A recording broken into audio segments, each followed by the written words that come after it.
repentance. Notre thème sur le live, c'est la repentance. Donc, pour ceux qui ont des Bibles, ceux qui ont des stylos, qui ont des blocs-notes, notre thème de ce soir, c'est la repentance. Alors, bien-aimés frères et sœurs, plusieurs personnes ont une conception de la repentance. On m'a souvent reproché de souvent prêcher à des personnes qui vont déjà dans des assemblées, d'évangéliser des gens qui vont déjà dans des assemblées. On m'a souvent dit pourquoi tu évangélises des personnes qui partent déjà dans des églises. Il faut aller évangéliser des païens. Il faut aller prêcher à des gens qui sont dans des bars, sont dans des boîtes de nuit, qui sont au bord de mer. Pourquoi toi tu aimes évangéliser, tu aimes critiquer les pasteurs, tu aimes parler de gens qui partent déjà à l'église? Plusieurs personnes m'ont souvent dit ça. Que non, il ne faut pas, nous sommes déjà tous chrétiens. Va évangéliser les païens. C'est les païens qui ont besoin de Jésus. On est déjà tous dans l'église. Donc en fait, la conception de la repentance que les gens ont, c'est-à-dire, c'est lui qui est désagréable à Dieu, c'est celui qui boit du vin. Celui qui est désagréable à Dieu, c'est celui qui est dans la débauche, etc., etc. Vous voyez un peu? Donc, ce sont des manières de penser la repentance. Et nous sommes ici ce soir pour pouvoir comprendre ce que c'est que la repentance. La repentance, ce n'est pas comme beaucoup de gens le croient, que ça concerne uniquement les païens. Ça concerne uniquement ceux qui sont dans la mauvaise vie. Parce que la repentance, c'est quoi? Qu'est-ce que la repentance? La repentance, c'est quoi? Si on ne connaît pas d'abord ce que c'est que la repentance, c'est normal en fait qu'on se dise, ça ne me concerne pas, ça concerne d'autres. Et c'est comme ça que les pharisiens étaient. Pourquoi d'après vous, Jean-Baptiste va dire à des pharisiens, des gens qui lisent la Torah, des gens même qui enseignent la loi de Moïse, mais Jean-Baptiste va leur dire, produisez du fruit digne de la repentance. On ne comprend pas. Produisez du fruit digne de la repentance. On dit ça à quelqu'un qui prie déjà. Matthieu 3 du verset 7 à 8. Matthieu chapitre 3 du verset 7 à 8, il est écrit ici. Mais, voyant venir à son baptême beaucoup de pharisiens et de sadducéens, il leur dit, race de vipères, qui vous a appris à fuir la colère à venir? Produisez donc du fruit digne de la repentance. On s'adresse à des pharisiens. S'il vous plaît, Paul était pharisien. Il était le disciple, sinon encore il était encadré par Gamaliel. Donc, quand on parle de repentance, il ne s'agit pas d'aller dire à des prostituées seulement repentez-vous. À des gens qui fument, repentez-vous. Non, non, non. La repentance, c'est beaucoup plus profond que ça. Voici pourquoi il faut d'abord comprendre qu'est-ce que la repentance pour pouvoir connaître si tu es concerné par la repentance. Alors, bien-aimés frères et sœurs, dans la Bible, on va voir comment il y a deux aspects. Quand on parle de la repentance, il y a deux aspects. Le premier aspect, on s'adresse à toute l'humanité dans le sens où tous ceux qui n'ont pas le Seigneur Jésus-Christ dans leur vie doivent revenir de leur mauvaise voie et venir dans la foi. Parce que Jésus est le seul chemin, la vérité et la vie. Voici pourquoi l'apôtre Paul, quand il est allé en Grèce, l'apôtre Paul avait remarqué que les Grecs étaient de grands idolâtres. Ça veut dire ils avaient la foi, mais en des dieux. Ils avaient des représentations des dieux. Ils avaient des autels. Ces gens-là, l'apôtre Paul leur a dit, Dieu, sans tenir compte des temps d'ignorance, annonce maintenant à tout homme, en tout lieu, qu'ils aient à se repentir. Donc la repentance, premier aspect, s'adresse à toute l'humanité. Parce que la parole dit, tous ont péché et sont privés de la gloire de Dieu. Donc le premier aspect de la repentance, il s'agit de toute l'humanité. Et ceux qui sont dehors, et ceux qui sont dans l'église, tout le monde. Mais on précise d'abord le premier aspect, il s'agit de ceux qui ne connaissent pas Jésus. Parce que quand Paul est en Grèce, il parle aux Athéniens. Et les Athéniens ont leur Dieu. Eux, ils ne croient pas en Jésus. Et on peut lire ça. Actes chapitre 17. Allons-y tous ensemble dans Actes chapitre 17. À partir du verset... Voilà. À partir du verset 22. Acte 17, à partir du verset 22. On va maintenant voir comment Paul, il se tient au milieu de l'aréopage. Qu'est-ce que l'aréopage? En Grèce, à l'époque, ils avaient souvent des endroits, des grandes places où ils faisaient des débats, des causeries de sagesse. Et l'aréopage, c'est comme un endroit où, vous savez, il y a des chaises qui sont des endroits où on s'assoit et toi, tu te mets au milieu et tu parles maintenant de ce que tu veux parler. Donc, quand Paul arrive en Grèce, à Athènes, Paul va maintenant commencer à présenter le Seigneur. Mais avant le verset 22, il a remarqué quelque chose. Au verset 16, nous sommes dans Acte 17, suivez bien la lecture. Je vous présente la repentance, mais qui concerne d'abord les incrédules et les ignorants qui ne connaissent pas le Seigneur Jésus-Christ. Le premier aspect de la repentance, c'est l'aspect de la repentance qui concerne les non-croyants, les païens. On les appelle tous à venir à Jésus. Ça, c'est le premier aspect de la repentance. Et on peut vérifier ça dans Actes chapitre 17. Maintenant, on va prendre plusieurs versets pour vous amener à comprendre. Donc, nous sommes dans Actes 17. Prenons d'abord au verset 16. Prenons d'abord au verset 16. On dit ici, comme Paul les attendait à Athènes, donc en Grèce, il sentait au-dedans de lui son esprit s'irriter à la vue de cette ville pleine d'idoles. Donc nous sommes tous d'accord, les Athéniens, les Grecs avaient des idoles. Donc ce sont des gens qui ne connaissaient pas Jésus-Christ, le Dieu fait chair. C'est comme nous autrefois, on avait nos idoles, nos croyances. C'est comme tout le monde en fait. Il y avait de l'ignorance par rapport à la connaissance du vrai Dieu. Maintenant, Paul va maintenant présenter l'évangile à ces gens-là.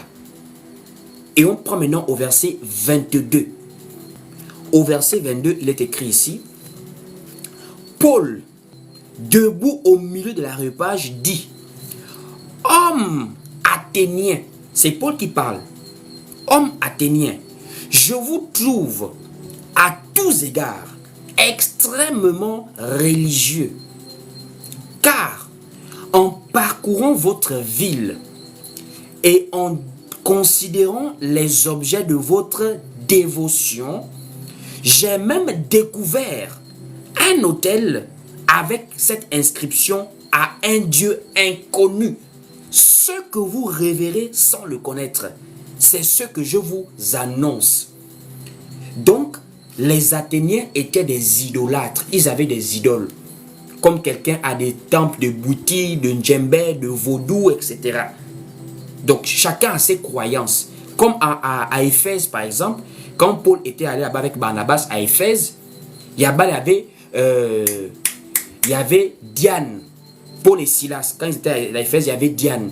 Et quand Paul et Barnabas étaient à Lystre, voilà, dans Actes chapitre 14, à Lystre, On a vu comment eux là-bas, ils adoraient les astres.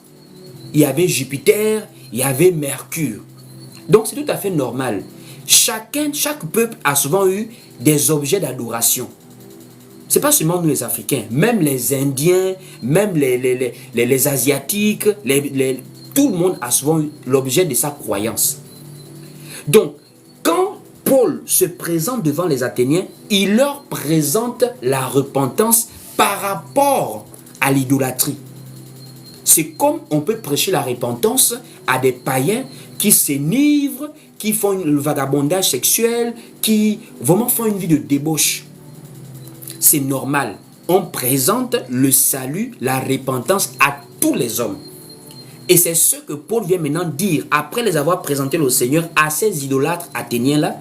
On va maintenant prendre au verset 30 de Actes chapitre 17. Au verset 30 maintenant, il est écrit ici, « Dieu, sans tenir compte des temps d'ignorance, annonce maintenant à tous les hommes, en tout lieu, qu'ils aient à se repentir. » Est-ce qu'on a compris ce verset? On dit Dieu, sans tenir compte des temps d'ignorance, annonce maintenant à tous les hommes, en tout lieu. Donc, tous les êtres humains sont concernés par la repentance. Partout où ils se trouvent, ils ont à se repentir. Donc, à ce niveau, ça c'est le premier aspect de la repentance qui concerne tous les hommes, en tout lieu. Peu importe l'origine de la personne, peu importe le pays, peu importe le peuple, peu importe le continent. La repentance par rapport au Seigneur Jésus. Jésus est le chemin, la vérité et la vie. Il n'y a que par lui que nous avons le salut. C'est ce que Paul présente aux Athéniens qui avaient déjà leur propre croyance à eux. Ça, c'est le premier aspect de la repentance. À ce niveau, tout le monde est concerné. C'est normal d'aller évangéliser des païens. C'est normal de faire des caravanes dans des quartiers, etc. Prostituées, fumeurs, peu importe. On présente la repentance à tous les hommes, en tout lieu. Ça, c'est le premier aspect de la repentance. Ça concerne des gens qui ne connaissent pas le Seigneur Jésus-Christ. Mais il y a maintenant un deuxième aspect de la repentance. C'est ce deuxième aspect-là qui nous concerne à nous qui sommes ici sur ce live, vous comme moi. Parce que pour la majorité de ceux qui me suivent, c'est parce que on partage quelque chose en commun, la Bible que nous lisons là, qui nous révèle la parole de Dieu. Donc on peut considérer que nous sommes tous chrétiens. Nous sommes tous des disciples du Seigneur Jésus-Christ. Nous avons ça en commun. C'est pour cela que vous vous êtes arrêtés sur ce live. C'est pour cela que vous êtes abonnés sur ce compte, parce que vous recherchez la parole de Dieu afin d'être toujours en connexion, en bonne relation avec le Seigneur. C'est à vous que je m'adresse, frères et sœurs. Sachez que la repentance concerne aussi ceux qui prient. La repentance concerne aussi ceux qui vont à l'église. La repentance concerne aussi ceux qui s'appellent chrétiens. Ce n'est pas seulement pour les païens, pour des gens qui boivent. Non, non, non, non. Puisque la repentance, c'est quoi? Si tu ne connais pas ce que c'est que la repentance, tu vas être limité dans ta tête. Non, la repentance, c'est pour les autres, je ne suis pas concerné. Beaucoup de gens m'ont souvent dit ça. Mais tu vas poser la question à quelqu'un, pourquoi tu parles comme ça? Il va dire non, moi, parce que je vais à l'église. Donc, partir à l'église, c'est maintenant le seul motif qui fait croire à quelqu'un qu'il est agréable à Dieu, quoi, parce qu'il va à l'église. Frère, vous connaissez les pharisiens. Est-ce que vous connaissez les pharisiens? Les gens ont souvent une image de la Bible vraiment imaginaire, quoi.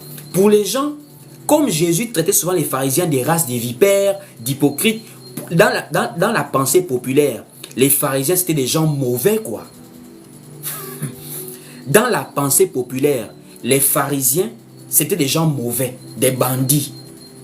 Des faux pasteurs, comme on voit de nos jours, là, les faux pasteurs qui escroquent les gens, qui font tomber, les tomber, qui vendent l'eau, qui vendent l'huile. Les pharisiens ne faisaient pas ça. Oh. Attention, les pharisiens ne vendaient pas l'eau dans le temple. Les pharisiens ne vendaient pas l'huile. Les pharisiens ne faisaient pas faya. Ils ne faisaient pas ça. Les pharisiens enseignaient la Torah, la loi de Moïse. Les pharisiens enseignaient la Torah. Les pharisiens étaient des hommes pieux. Quelqu'un ne trompe pas sa femme, il est sérieux. Pharisien. Paul était pharisien. Vous oubliez Paul. Paul était pharisien. Il ne persécutait pas l'église parce qu'il détestait l'église. Il persécutait l'église parce qu'il croyait servir Dieu. Attention avec la manière de comprendre la Bible. Paul, il ne persécutait pas l'église parce que l'église l'énervait. Parce que Pierre, Paul, Jean, Jacques, les gens là l'énervaient. Il pensait servir Dieu. Il parle de ça dans Galates. Et quand il fait son témoignage, il présente qu'il croyait servir la loi de ses pères. Il parle ça dans les épîtres. Donc les pharisiens, dans leur tête, ils servaient Dieu. Voici pourquoi ils n'acceptaient pas qu'il y a une autre doctrine qui vient en dehors de la doctrine, de la loi de Moïse. Donc les pharisiens étaient des gens sérieux, s'il vous plaît. Des gens sérieux. C'est-à-dire, quand tu vois un pharisien, c'est quelqu'un de sérieux. Voici pourquoi ils ne se mélangeaient pas à tout le monde. Ils étaient des gens très calmes, pieux.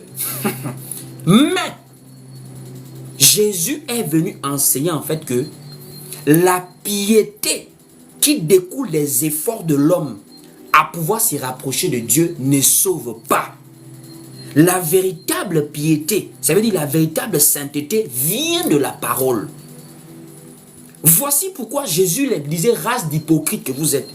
Parce que les pharisiens voulaient maintenant obtenir l'approbation de Dieu par les efforts personnels. Et ça tordait maintenant le sens même du salut. Parce que le salut là, c'est Dieu qui nous l'accorde. Ce n'est pas nous qui l'obtenons par le mérite. Donc en réalité, le défaut des pharisiens, c'était l'enseignement. Ce n'était pas qu'ils étaient des bandits. C'était l'enseignement. Nous, quand on dénonce les faux pasteurs ici, on ne dénonce pas les faux pasteurs par rapport à leur faiblesse. Nous avons tous des faiblesses. Vous n'allez pas me voir ici venir critiquer un pasteur parce qu'il est tombé. Ça, c'est pas non. Non, ici, on ne critique pas les gens parce qu'ils sont tombés. Tomber, ça peut arriver à tout le monde. Ce sont les enseignements. Donc, en un mot, ça veut dire que même dans l'église, on peut avoir à se repentir quand on s'est trompé par rapport à quelque chose concernant la parole. Voici pourquoi, remarquez dans les Écritures, la majorité des cas de repentance ne concerne pas les païens. Ça concerne les enfants de Dieu. Ou encore des gens qui croient en Dieu.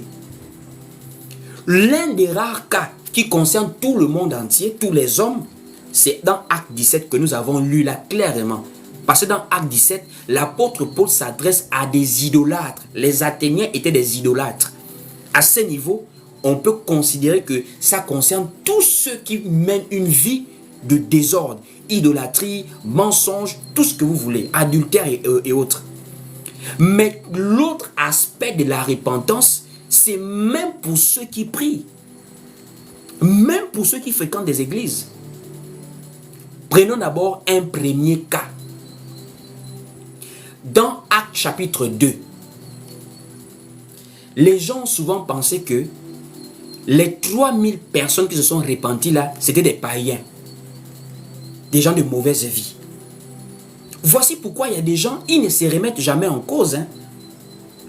La repentance, c'est quoi? Prends ton stylo, tu vas écrire la définition. La repentance, c'est croire qu'on a tort et décider de changer de voie. Se détourner de l'objet de notre condamnation. C'est ça la repentance. C'est-à-dire tu reconnais. La repentance est liée avec l'humilité de reconnaître le tort. Tu ne peux pas parler de repentance dans ta vie si tu ne reconnais pas d'abord le tort. Qu'est-ce qui nous a amené dans la foi? C'est parce que tu reconnais que la vie que tu mènes ne peut pas te faire gagner le salut. Tu mènes une mauvaise vie parce que tu n'as pas Christ en toi. Même si tu es gentil, tu ne peux pas avoir le salut parce que tu es gentil. Tu as le salut parce que tu crois en Jésus-Christ. C'est pour ça qu'on est venu dans la foi. C'est pas comme si dans le monde, on était des bandits à outrance. Il y a des gens dans le monde, ils étaient sérieux. Ils ne mentent pas, ils ne volent pas. Sérieux dans le monde.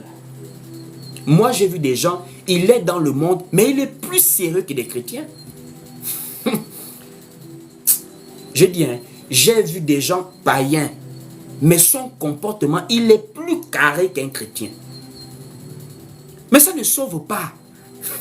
Ça ne sauve pas. Jésus nous fait comprendre par la bouche de l'apôtre Paul, ce n'est pas par les œuvres. C'est par la grâce de Dieu. Au moyen de la foi en Jésus-Christ. Donc quand nous parlons de repentance, c'est quelqu'un qui reconnaît que là, j'ai tort. Regardez dans Actes chapitre 2. Les gens qui se sont repentis là, ce n'étaient pas des gens de mauvaise vie. Jamais. Toi qui estimes que, bon, comme moi je vais déjà à l'église, j'appartiens à ma communauté. Moi je prie à Chapelle des Vainqueurs. Moi je suis à Alliance chrétienne. Moi je suis à l'église évangélique de Bordeaux, de Paris. Mon frère, ma soeur, la repentance aussi peut te concerner dans un aspect. Puisque dans Actes chapitre 2, les 3000 personnes qui se sont repenties là, la parole dit au départ qu'il y avait des Juifs, hommes pieux. Hommes pieux. On va lire cela. Actes chapitre 2 au verset 5. Actes chapitre 2 au verset 5. Si vous pouvez taper le verset en commentaire pour les autres. Acte 2 au verset 5. Nous sommes au chapitre 2. Hein? Au chapitre 2. Prenons d'abord le premier verset, le verset 5. On dit ici, or, il y avait en séjour à Jérusalem des Juifs, hommes pieux de toutes les nations qui sont sous le ciel. Donc, les hommes pieux là, ce sont des gens qui ont une vie rangée, s'il vous plaît. Rangée. Ils se battent pour vivre la sainteté, la piété.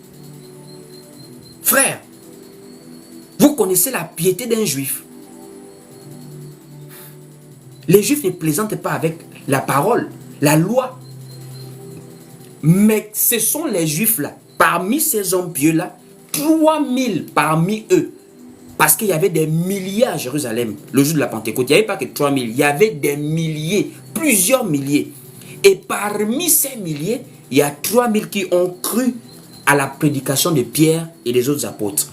Mais on les présente d'abord, quel était leur état à ces hommes qui ont écouté la parole. On dit, c'était des hommes pieux.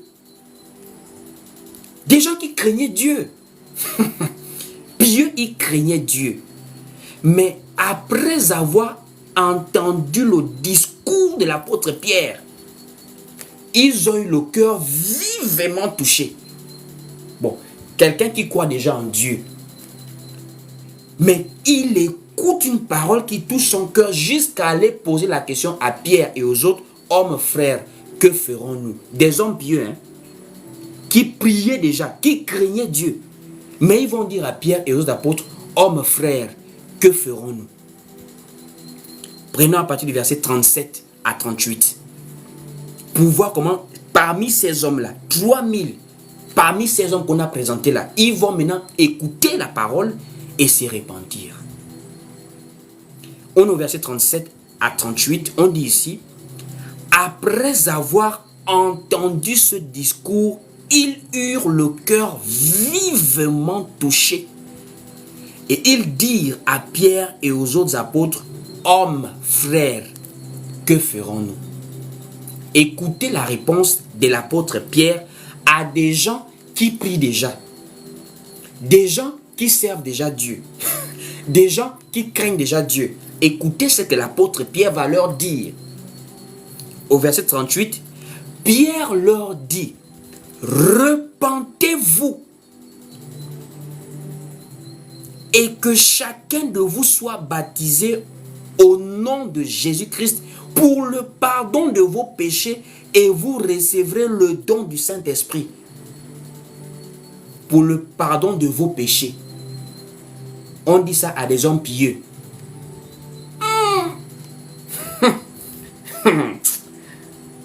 Ça veut dire, quelqu'un est déjà pieux. Mais on lui dit, répands-toi pour le pardon de tes péchés. Ah, ça c'est quelle affaire ça? Comment je suis déjà pieux, mais tu vas me demander de me repentir pour le pardon de mes péchés? Là maintenant il faut faire intervenir la révélation. En quoi est-ce qu'ils sont encore dans le péché, vu qu'ils sont déjà pieux? Point d'interrogation. C'est pas le péché de mentir. C'est pas le péché de voler. Ça, c'est le péché de l'incrédulité. Parce que les Juifs, pour eux, jusqu'à aujourd'hui, Jésus est un simple homme. C'est pas Dieu fait chair, c'est pas le Fils de Dieu. Donc, l'apôtre Pierre leur présente le salut par Jésus-Christ. Voici pourquoi ils sont encore dans l'incrédulité qui est le péché qui amène à la mort. Voici pourquoi Jésus pouvait dire dans Jean chapitre 16, quand le Saint-Esprit viendra, il viendra convaincre le monde en ce qui concerne le péché, la justice, le jugement. Mais ce péché-là, c'est pas mentir. C'est pas voler. Ce péché, c'est parce qu'ils ne croient pas en moi. Et ces Juifs-là, beaucoup ne croyaient pas en Jésus-Christ. Voici pourquoi l'apôtre Pierre leur dit, répentez-vous.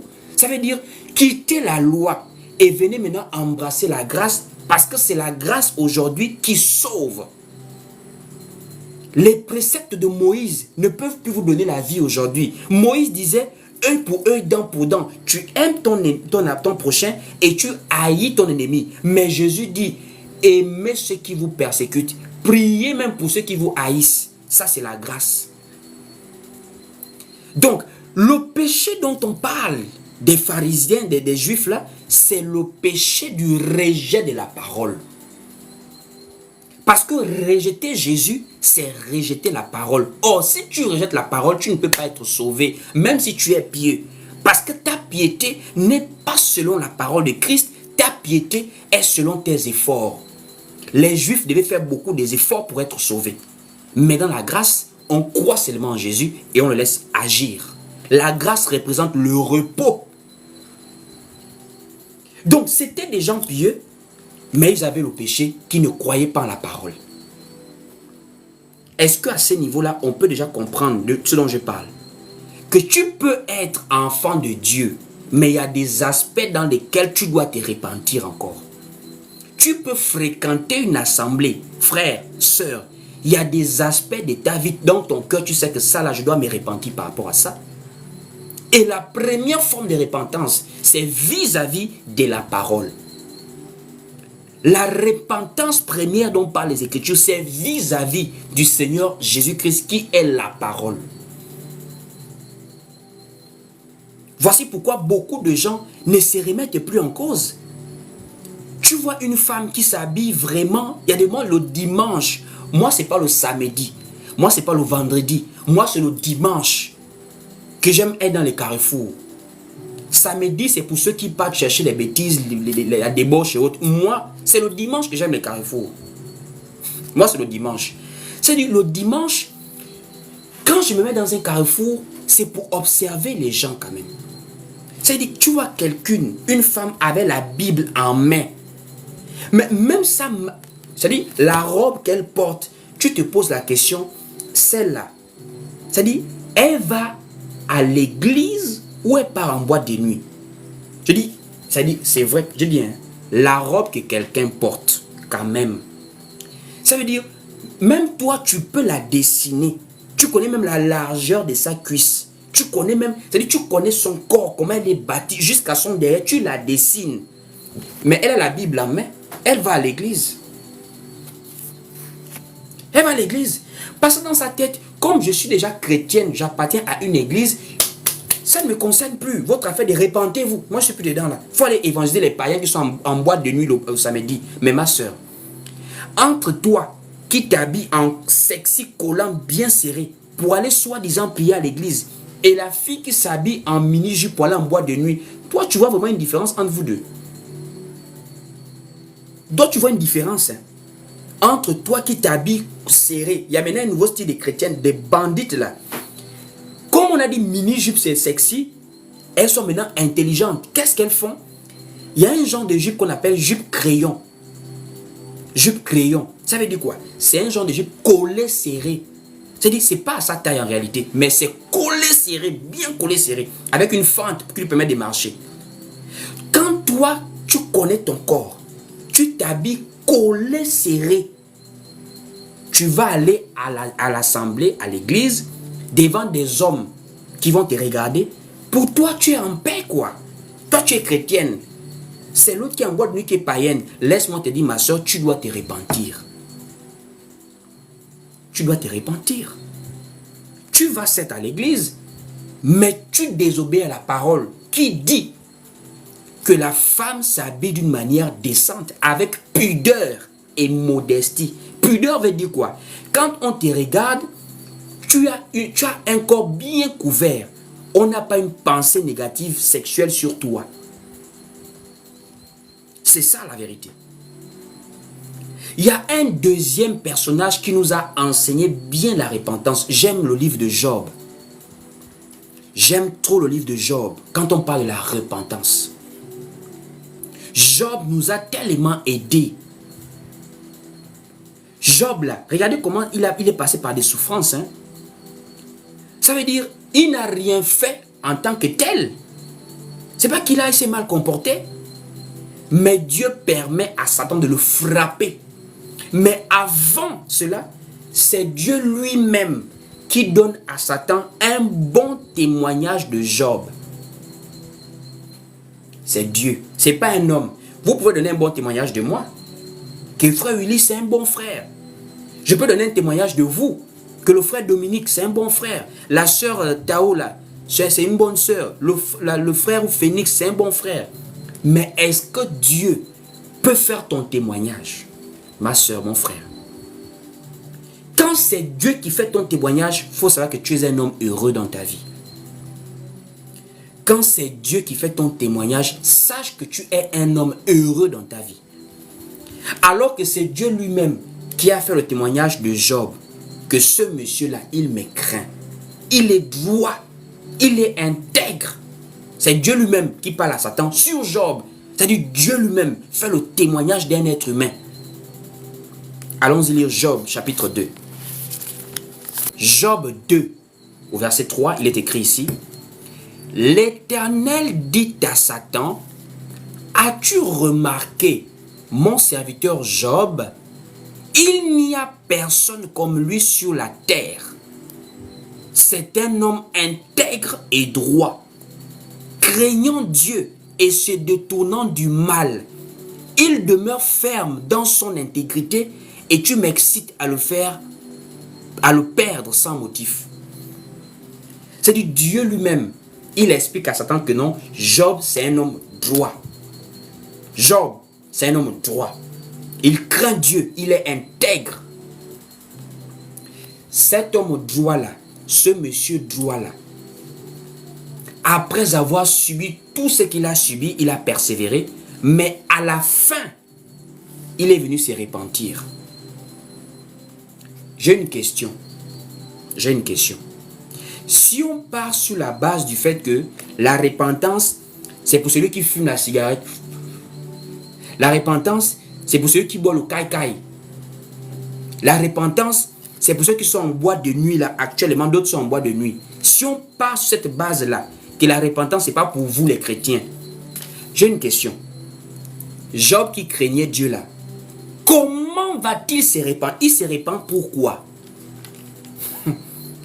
Il se répand sur quelle base? Puisqu'il craint Dieu déjà. Ça ne lui concerne plus. Ça concerne maintenant les païens, non?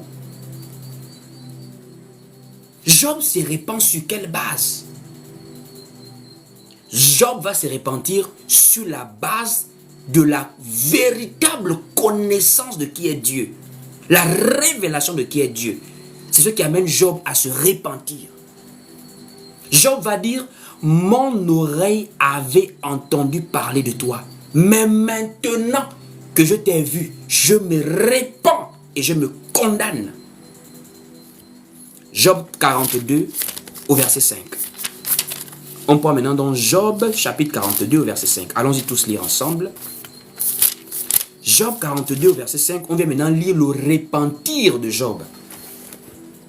Job 42 au verset 5. Il est écrit ici, mon oreille avait entendu parler de toi. C'est Job maintenant qui parle, après avoir vécu tout ce qu'il a vécu.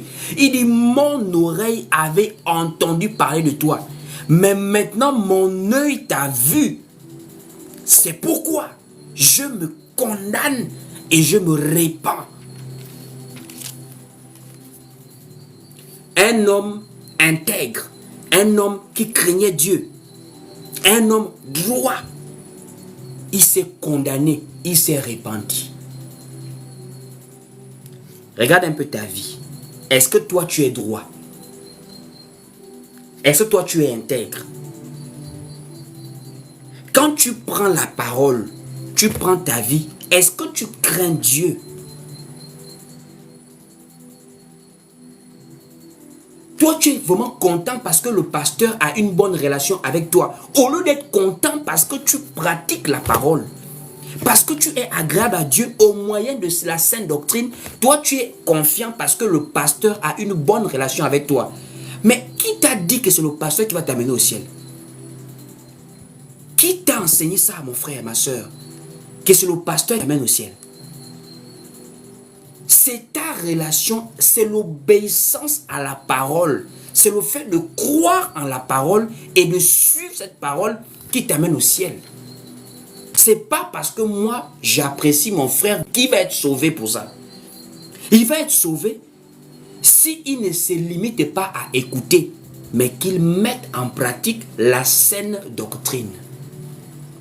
Si ce n'est que m'écouter, avoir de la confiance que non, on est en bonne relation, ça ne sauve personne, mon frère. Voici pourquoi le jugement là, tu seras devant le trône blanc. Allons-y lire Apocalypse. Dans Apocalypse, on dit le jugement du trône blanc, il y aura des petits livres ouverts et un grand livre ouvert. C'est-à-dire tu es comme ça devant Dieu. Ton pasteur, il a ses problèmes. Toi, tu as tes problèmes. Tu ne vas pas dire à Dieu, c'est le pasteur qui m'avait dit ça. Tu vas répondre de ce que tu as fait.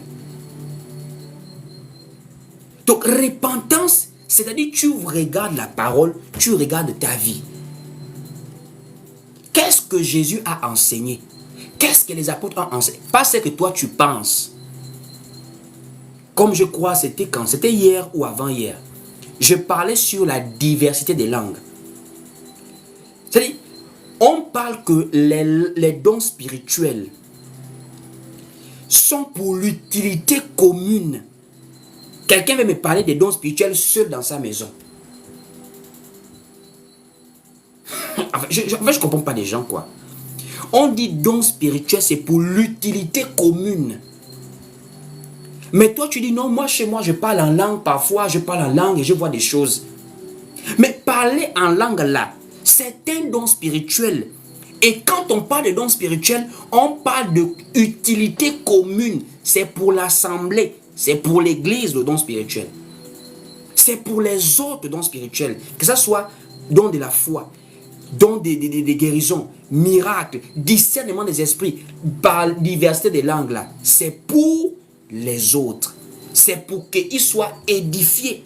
Voici pourquoi on parle d'interprétation. Parce qu'il faut que les gens comprennent ce que tu es en train de faire quand tu pries, quand tu es en prière. Quand l'esprit te saisit pour parler de manière inintelligible là. Quelqu'un me dit non, dans le livre de 1 Corinthiens chapitre 14, il y a des versets qui m'ont même dépassé. J'ai un frère qui a déposé le verset à la fin. J'étais même étonné. 1 Corinthiens chapitre 14, à partir du verset 2. En effet, celui qui parle en langue ne parle pas aux hommes, mais à Dieu, car personne ne le comprend. Et c'est en esprit qu'il dit des mystères. Maintenant, en quoi ça là? Ça fait que ça contredit le fait que Paul a dit, hein, quand tu finis de parler tes mystères à Dieu là, prie pour interpréter. Prie pour interpréter. En quoi est-ce que ça là, ça contredit l'interprétation? La diversité des langues ne marche pas sans l'interprétation des langues. Tu ne peux pas parler en langue et tu finis, tu n'interprètes pas. Puisque toi-même, tu ne comprends pas ce que tu dis. C'est l'autre qui va te dire ce que tu as dit. La diversité des langues, c'est quoi? C'est-à-dire, l'esprit te saisit, mon frère. C'est-à-dire, toi-même, tu es en train d'exprimer des choses dans ton cœur et l'esprit t'amène à dire des choses que personne ne comprend. Quand on dit personne ne comprend, ça veut dire que même toi-même, ton esprit est en prière et ton intelligence est stérile. Quand tu finis là, toi-même, tu as compris ce que tu as fini de dire. Comment quelqu'un va faire rombambele, chakachoko, beka chakacheke? Toi-même, tu as fini, tu ne sais pas ce que tu as fini de dire à Dieu. Attends, soyons même un peu intelligents un peu. Si moi je prie, c'est parce que je demande des choses à Dieu. Seigneur, aide mon frère, aide-le, soutiens-le dans ce qu'il fait, dans ses projets, dans sa vie, dans sa foi. Je sais ce que je demande à Dieu. Le livre de Philippiens dit, ne vous inquiétez de rien, mais en toutes choses, faites part de vos besoins à Dieu, par des prières, des supplications, avec des actions de grâce. Toi, tu es rokashaka, rokashaka, rokashaka. Tu finis et tu te tais comme ça là. Alors que Paul a collé les deux dons spirituels. Il a dit, la diversité des langues et l'interprétation des langues. Et Acte 1 Corinthiens 14, là, verset 28, Paul dit, s'il n'y a pas d'interprète, qu'on se taise. Qu'on là, c'est qui? C'est toi seul dans ta chambre. Qu'on là, c'est pronom indéfini. Ça veut dire, vous êtes plusieurs. La diversité des langues se manifeste en assemblée parce que quand on interprète, ça devient prophétie. Et ça devient maintenant édification. Parce que la prophétie édifie. Or, prophétie, c'est quand le parler en langue là est maintenant interprété. On peut maintenant donner le message au peuple. Mais quelqu'un vraiment elle est sérieuse, elle monte sur mon live, me dit non, moi j'ai prié en langue et je vois des choses qui se manifestent. Pourquoi tu dis des choses comme ça? C'est-à-dire la personne elle-même a complètement perdu la notion même de réfléchir un peu à ce qu'elle est en train de me dire. Où a-t-on vu quelqu'un manifester don spirituel dans sa propre maison? Si tu commences à parler en langue, fais aussi guérison dans ta propre maison. Même la guérison, pour manifester la guérison, il faut que tu pries pour quelqu'un d'autre. Comment tu vas savoir que tu as le don de guérison? Tu ne pries jamais pour des gens. Le don spirituel se révèle par rapport aux autres qui t'observent. Quelqu'un est malade, tu pries pour la personne et la personne guérit. Elle va te faire le témoignage que, ah ma soeur, j'avais mal au pied. Tu as prié pour moi et je me suis senti bien. Ça doit t'alerter maintenant. Que l'esprit est maintenant en train de manifester en toi le don de guérison.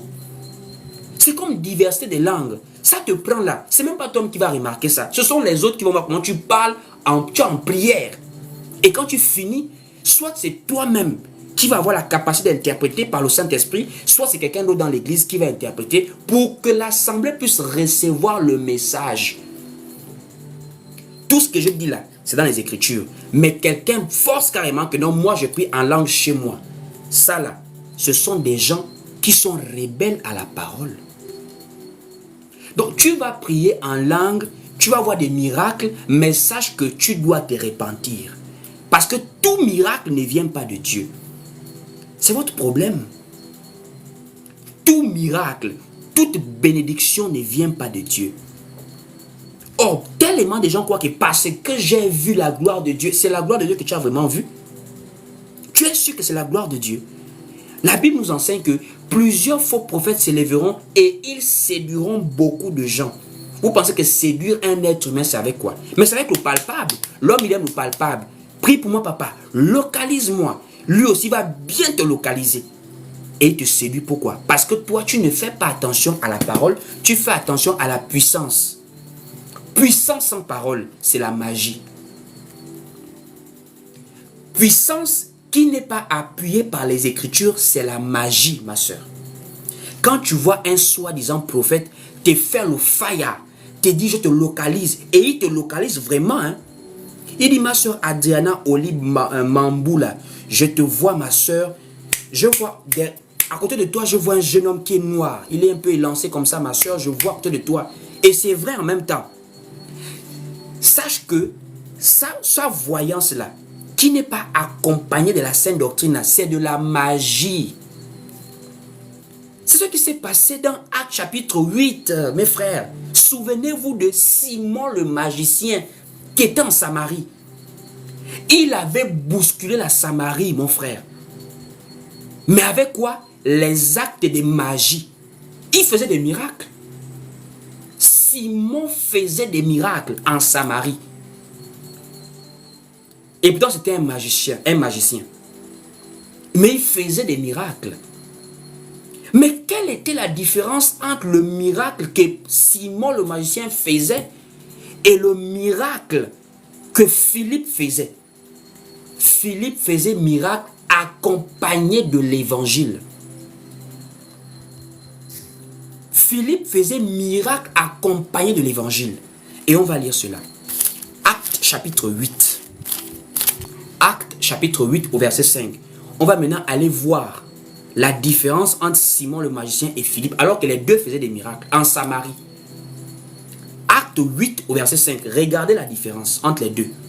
On dit ici, Philippe étant descendu dans la ville de Samarie, il prêcha le Christ. Les foules tout entières étaient attentives à ce que disait Philippe lorsqu'ils apprirent et virent les miracles qu'il faisait. Remarquez un peu Philippe. Un vrai envoyé de Dieu ne commence pas par le miracle. Il commence d'abord par la parole. Est-ce que tu crois? Est-ce que tu crois à quoi? À l'évangile qui a été prêché. Si tu crois, c'est là où maintenant on prie pour toi. Il ne peut pas venir comme ça, commencer d'être mal. Il dit, Faya, je vois. Tu vois quoi, mon frère? Est-ce que la personne a d'abord cru au Seigneur Jésus-Christ? Est-ce que la personne a d'abord entendu la parole qui va faire naître en elle la foi du miracle? Et la foi vient de ce que l'on entend. Et ce qu'on entend vient de la parole de Christ. Il faut que quelqu'un entende d'abord la parole qui va faire naître en elle la foi. Et quand tu pries pour la personne, le miracle s'accomplit parce qu'elle a déjà mis la foi par rapport à ce qu'elle a entendu. Voici pourquoi Philippe a d'abord prêché la bonne nouvelle. Il a d'abord prêché le Christ. Mais regardez d'abord ce qui s'est passé avec Simon le magicien. On descend maintenant au verset 7. Car des esprits impurs sortis de plusieurs démoniaques en poussant des grands cris, et beaucoup de paralytiques et de boiteux furent guéris. Il y eut une grande joie dans cette ville. Au verset 9, écoutez. Il y avait auparavant dans la ville un homme nommé Simon qui se donnait pour un personnage important, exerçait la magie et provoquait l'étonnement du peuple de la Samarie. Tous, depuis le plus petit jusqu'au plus grand, l'écoutaient attentivement et disaient, celui-ci est la puissance de Dieu, celle qui s'appelle la grande. Ils l'écoutaient attentivement parce qu'il les avait longtemps étonnés par les actes de magie.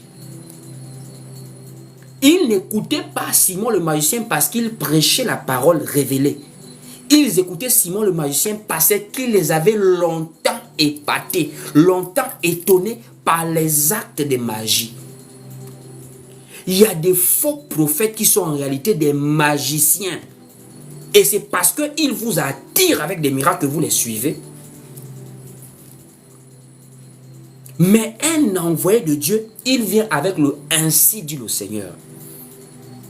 Regardez Moïse, quand il part se présenter devant Pharaon. Moïse part avec la verge. Dieu lui dit, c'est un signe devant Pharaon, tu vas laisser tomber, la verge deviendra du serpent. Moïse peut-être, il croyait que le Pharaon devait être étonné de la puissance. Quand il se met devant Pharaon, laisse partir le peuple, Dieu m'a envoyé pour délivrer le peuple. Pharaon dit, mon frère, laisse ça. Moïse dit, ok. Moïse prend sa verge, il balance par terre. La verge devient du serpent. Ce qui m'étonne, c'est que Pharaon est resté calme. Pharaon dit, c'est seulement ça. Non, attends. j'ai aussi des magiciens, des mages, qui vont venir faire la même chose que toi. Oh, donc apparemment, des magiciens peuvent faire la même chose que des envoyés de Dieu. Qu'est-ce que les magiciens d'Égypte ont fait? Ils ont aussi balancé des verges par terre et leurs verges sont devenus du serpent aussi. Mais pourquoi on appelle Moïse prophète et on les appelle des magiciens? Simplement parce que la puissance qu'ils avaient n'était pas accompagnée de la parole de Dieu. Or, Moïse avait la commission, le mandat et la parole de l'Éternel pour aller délivrer le peuple d'Israël. C'est comme aujourd'hui là. Le livre de Jean chapitre 3 au verset 34 nous dit, c'est lui que Dieu envoie, dit les paroles de Dieu. Pas fait d'abord des miracles, non, dit les paroles de Dieu. C'est la parole là qui est maintenant accompagnée de puissance pour faire le miracle. Donc en réalité, nous nous rendons maintenant compte que beaucoup de gens doivent se repentir.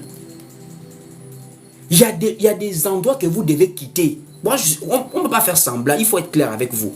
Apocalypse chapitre 18 au verset 4 nous dit, sortez du milieu d'elle mon peuple.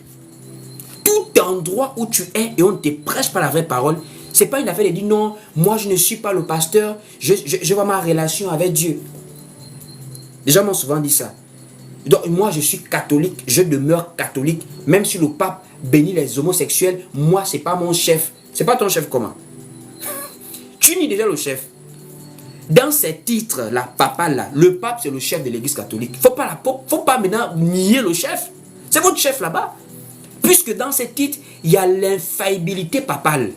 Le pape est décrété comme étant infaillible d'après l'église catholique romaine.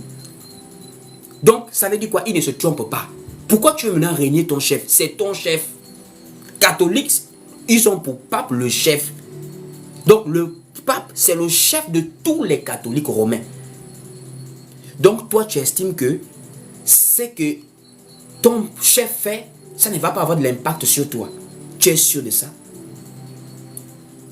Oh non, mon pasteur, même s'il est faux, mais moi, je demeure vrai dans ma relation avec Dieu. Je m'en vais m'asseoir, je finis d'écouter et je pars. Tu es sûr de ce que tu dis là? Tu es sûr de ce que... La Bible nous dit, hein, l'homme ne vivra pas seulement de pain, mais de toute parole qui sort de la bouche de Dieu. Ça veut dire ton âme est nourrie par quoi? Qu'est-ce que tu entends qui te maintient dans la foi?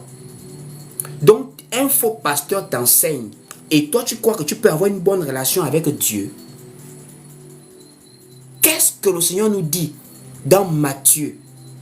Matthieu 15, verset 14, il est écrit ici, laissez-les. Ce sont des aveugles qui conduisent des aveugles. Si un aveugle conduit un aveugle, ils tomberont tous deux dans une fosse. Si un aveugle conduit un aveugle, ça veut dire frère, sœur, si ton berger n'enseigne pas la sainte doctrine, tu ne peux pas toi avoir une bonne relation avec Dieu puisque tu marches d'après ce qu'il te dit, d'après ce qu'il t'enseigne. Tu ne peux pas être dans une fausse église et tu as une vraie relation avec Dieu, c'est pas possible. Si ton berger est aveugle, toi aussi tu es d'office aveugle, c'est pas moi, c'est le Seigneur qui l'a dit. Si tu doutes de ça, ça veut dire que tu as tes problèmes avec Jésus-Christ. Ce n'est pas moi qui l'ai dit. Et je vais te relire la parole. Matthieu 15, verset 14, il est écrit ici, laissez-les. Ce sont des aveugles qui conduisent des aveugles. Si un aveugle conduit un aveugle, ils tomberont tous deux dans une fosse. Ça veut dire quoi? Ça veut dire, hein, frère, regarde la parole de Christ ce soir, après ce live.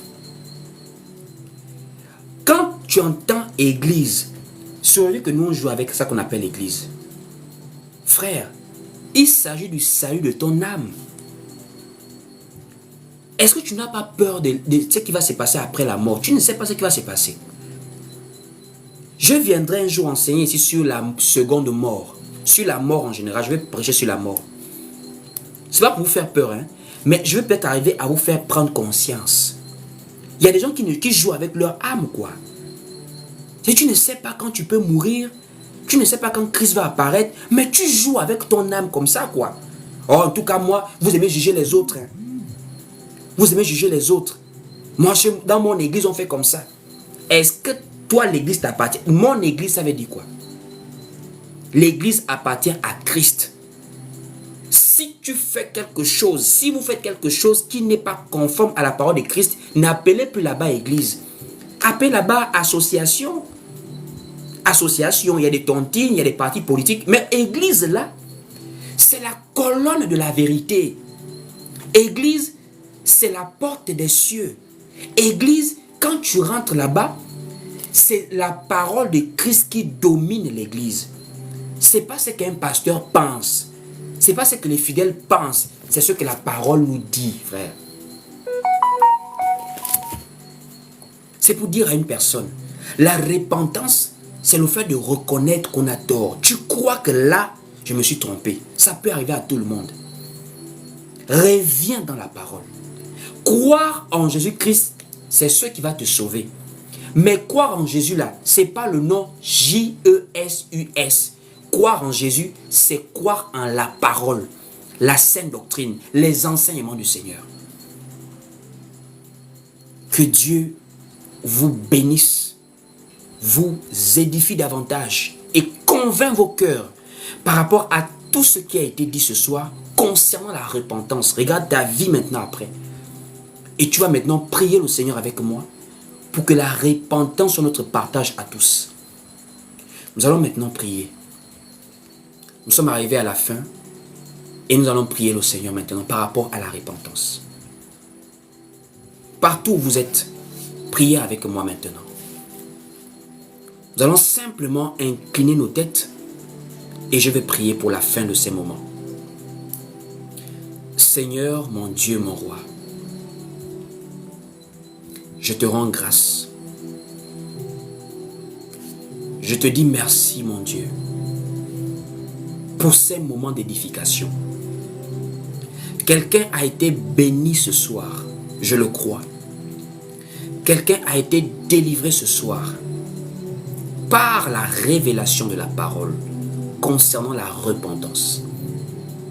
Je te présente nos cœurs. Viens disposer nos cœurs à croire, Seigneur. Car c'est toi qui es l'auteur de notre foi et c'est toi qui l'amène à la perfection. Tu pouvais dire que nul ne vient à toi si le Père ne l'attire. Seigneur, attire encore quelqu'un vers toi aujourd'hui. Nous te supplions, mon Dieu, mon roi. Que la repentance soit le partage de quelqu'un par rapport à quelque chose que la parole lui reproche ce soir. Viens enlever le mal et viens déposer ta parole. Que cette lumière qui vient par ta parole éclaire nos vies. Que l'honneur et la gloire te reviennent. Au nom du Seigneur Jésus-Christ, nous avons ainsi prié. Nous disons Amen. Amen, amen. Que Dieu vous bénisse.